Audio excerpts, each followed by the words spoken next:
top ranking for a Valley hospital. For the third consecutive year, Rockingham Memorial Hospital has been ranked #1 in Virginia and among the top 5% of all hospitals nationally for coronary interventional procedures. The rankings is by Healthgrades, a healthcare ratings company. Coronary intervention is performed to open blocked arteries to the heart. RMH began performing coronary interventional procedures in January 2003. It involves the insertion of a balloon catheter to open a blocked artery and often the placement of stents, small metal mesh cages, to hold the artery open. And joining us now to discuss the RMH program is Dave Grenby. He's the director of the RMH Heart and Vascular Center. Dave, thanks for joining us. You're welcome. It's good to be here, Bob. Thank you. Now, this is a big honor. TOPS in Virginia. What does it mean? It's based on quality, I guess, correct? Absolutely. This is a huge honor for us and is based on clinical outcomes. So the Healthgrades organization looks at mortalities and major complications while the patient's in hospital. Okay. And we should again mention TOPS in Virginia. This is throughout the entire state. It is. And that is significant because we're a 5-star rated hospital for coronary intervention. And what that means to the consumer is that a 5-star hospital is about approximately 70% lower chance of mortality when compared to a 1-star hospital.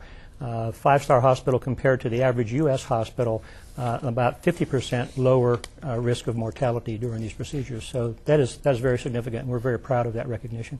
Now, why don't you explain the process? Because when you have a coronary intervention, I guess it's either you have a crisis mode or a non-crisis mode. Walk people through what happens in a, say, for instance, a crisis mode. Okay, crisis mode, we have a program called STEMI. It's a ST elevation myocardial infarction. It's a very serious type of heart attack. And our call team, our cardiac catheterization team, is on call with our cardiologist 24/7 for that procedure. It starts in the field. The rescue squads, the EMS folks who are collaborative and partners with us for this program, they would identify a patient in the field that's having a heart attack, call the hospital, the emergency department, get the patient to the emergency room as soon as possible. Our call team typically meets the patient there 24/7. And we take that patient to the cardiac catheterization lab or our interventional suite immediately. And our goal is to open that blocked artery from the time they get to our door till we have the artery open in less than 90 minutes. And as you know, when you open that artery, you can actually stop a heart attack from happening. So the time is, what we say in the industry, time is muscle. So the quicker you can get the artery open, the more heart muscle you save, and the more likelihood of saving someone's life. That's the emergency situation. So getting a patient who's having a heart attack to a facility that has a PCI program, and the program is in operation 24/7. PCI, the coronary intervention program? Yes, coronary intervention. Okay. Now, a non-crisis mode, someone may not be having a heart attack, but they may think, okay, this is something we need to look at to see. Right. How does that work?